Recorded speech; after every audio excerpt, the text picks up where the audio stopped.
Forest Department Recruitment 2025 Assam Public Service Commission সমুকৈ APSC ফালৰ পৰা আপোনালোকলৈ মুকলি কৰিছে ফৰেষ্ট ৰেঞ্জাৰৰ কিছুমান ভেকেন্সি। নমস্কাৰ বন্ধু বান্ধৱীসকল, পুনৰবাৰ স্বাগতম জনাইছো মোৰ ডিফেন্স মাইন ইউটিউব চেনেলটোলৈ। আজি আপোনালোকলৈ লৈ আহিছো মই অন্য এটা বহুতেই ভাল খবৰ। আসাম পাব্লিক সাৰ্ভিস কমিশনৰ ফালৰ পৰা আপোনালোকলৈ মুকলি কৰিছে ফৰেষ্ট ৰেঞ্জাৰৰ কাৰণে কিছুমান ভেকেন্সি।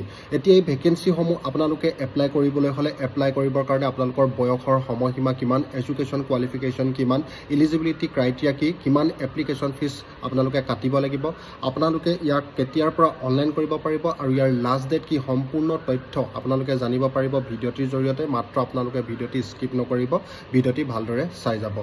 বন্ধু বান্ধৱীসকল, ইয়াৰ অৰ্গেনাইজেশ্যনৰ নাম হৈছে APSC চমুকৈ আৰু Assam public service commission. Total vacancy আছে আপোনালোকৰ ইয়াত 50টা আৰু পোষ্টৰ নাম হৈছে ফৰেষ্ট ৰেঞ্জাৰ। এপ্লাই মোড হ'ব online. Job location Assam, official website www.assamforest.gov.in.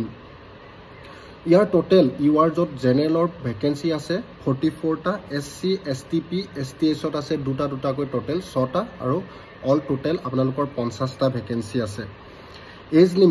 As লিমিটৰ ক্ষেত্ৰত মিনিমাম 21 বছৰ বয়সৰ পৰা আপোনালোকে এপ্লাই কৰিব পাৰিব আৰু মেক্সিমাম 38 বছৰ বয়সলৈকে আপোনালোকে এপ্লাই কৰিব পাৰিব এই পদবিলাক।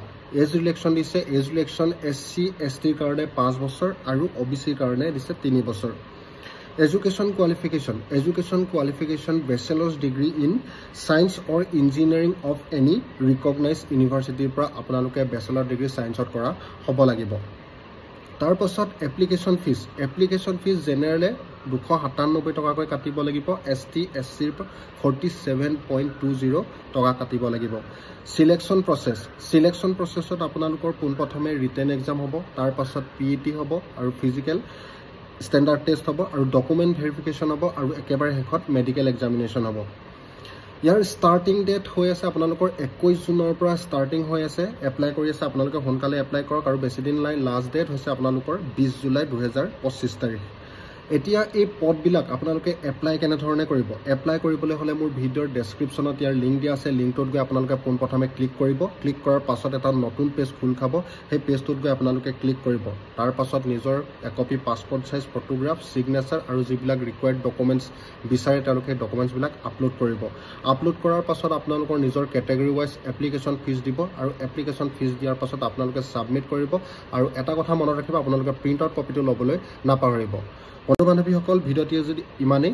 ভিডিঅ'টি যদি আপোনালোকৰ ভাল লাগে আপোনালোকে ভিডিঅ'টি লাইক কমেণ্ট শ্বেয়াৰ কৰিবলৈ নাপাহৰিব আৰু বেছি দিন নাই, আপোনালোকে যিমান পাৰে সোনকালে ইয়াক অনলাইন কৰিবলৈ চেষ্টা কৰক আৰু একেবাৰে শেষত আপোনালোকৰ ছাৰ্ভাৰো ডাউন হ'ব পাৰে, বহুত প্ৰব্লেম তেনেকুৱা দেখুৱাব পাৰে। গতিকে সোনকালে আপোনালোকে সময় থাকোঁতে এপ্লাই কৰিবলৈ চেষ্টা কৰক। চ' বন্ধু বান্ধৱীসকল, ভিডিঅ'টি আজি ইমানেই। ভিডিঅ'টি যদি ভাল লাগে আপোনালোকে মোৰ চেনেলটো এবাৰ ছাবস্ক্ৰাইব কৰি থৈ যাব। চ' বন্ধু বান্ধৱীসকল, জয় হিন্দ, জয় ভাৰত, বন্দে মাতৰম।